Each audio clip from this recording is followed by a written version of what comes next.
Now see a square coil of side 10 centimeter consists of 20 turns and carries a current of 12 ampere.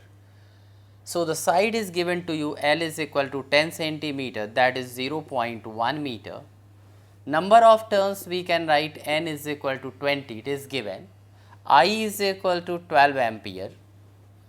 The coil is suspended vertically and the normal to the plane of the coil makes an angle of 30 degree, that means theta is equal to 30 degree with the direction of uniform horizontal magnetic field of magnitude 0.8 Tesla. So, B is equal to 0.80 Tesla.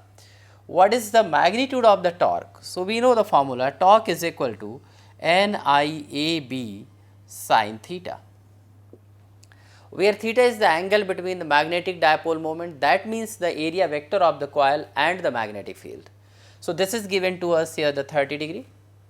So, now N is given to 20 into 12 into area, that is a square of L. So, we can write 0.1 square into B is 0.80 into sin 30, that is 1 by 2, that is here Newton meter, that will be here 0.96 meter.